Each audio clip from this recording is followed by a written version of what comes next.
you weren't taught to see the bright side of things, if you weren't taught to constantly look for the goodness in things, it's very easy to get caught in the negativity of what's happened in your life and the woe is me and oh my gosh. And that's why so many people struggle with depression, with anxiety, with addiction, because they haven't been taught how to focus on the positive.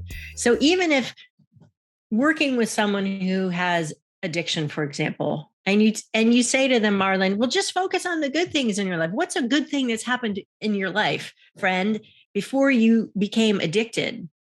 And they're like, oh, and they might find a memory and they might be able to focus on it.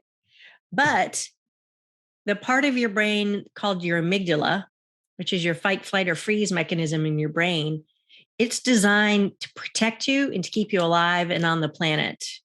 And if your amygdala, or Amy, I like to call her Amy. Amy loves you. She just wants to keep you safe. But if you told Amy somewhere along the line, no, don't do that because that's not safe.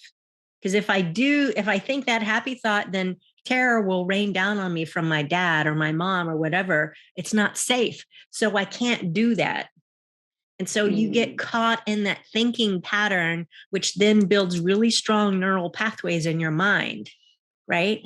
So even if you try to step away from that old thinking pattern and replace it, your mind wants to go back to what's familiar.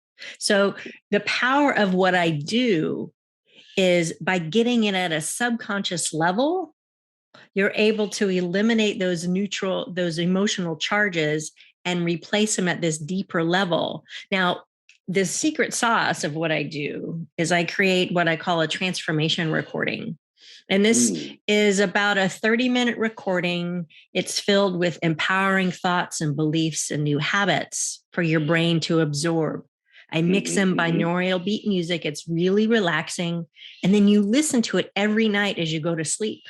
Yeah. And even as you're falling asleep, even if you're completely asleep, your brain is always listening, right? Yeah. So your subconscious is listening and taking it in and it's absorbing it like a sponge.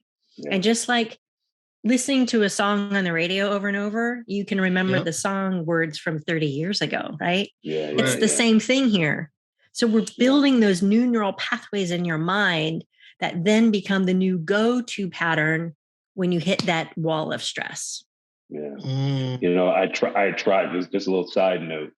I tried the whole play something while you're sleeping to see how it impacted me. I was studying for a test and I and I played review material in my, while I was asleep. I was like, man, I know I'm going to ace this test. Yeah. And it didn't work. It didn't work on that level, guys. You still got to go study, right? But definitely music. I definitely know the music, the power of. I used to be a very, very close supporter and follower of Zig Ziglar, and that's when I really started learning the power of self-talk, and really just stay. He'll teach on like standing in front of the mirror every morning, every evening, and repeating a phrase to yourself about, who you are and really starting to empower yourself. And I remember making a audio file of it, of me saying it and putting it on my phone, and I'll go to sleep with that as well. And have that playing and playing and playing. And like you said, you'd be amazed how over time, it's not one of those quick fix things. Like people think, oh, I did it, 2 nights. No, it was one of those things that you keep doing. No, you got to do it. You got to do it. I always tell clients at least 21 to 30 days, if not longer. Right. And after a while, your brain's like, oh, I got it. I don't need to listen to that anymore. Yeah. Right. Exactly. But it is super, super empowering, despite all of the work I had done until I discovered this hypnotherapy. I didn't realize that I had an I'm not enough conversation. It never occurred to me until the idea dropped into my head and I was like, oh, and it just like, boom, it just hit me in my heart. I was like, oh, that makes a lot of sense. right? Yeah. And so I would drive. I live here in the San Francisco Bay Area, and I used to work with schools in different in ways. And I'd be driving around town, and it takes you an hour to get from here to there, whatever. And I'd sing this little made up song. I am enough. I'm enough. I'm enough. I'm enough. Right. I can't sing, but that's all right. And I'm a terrible songwriter, but I was very entertained by myself.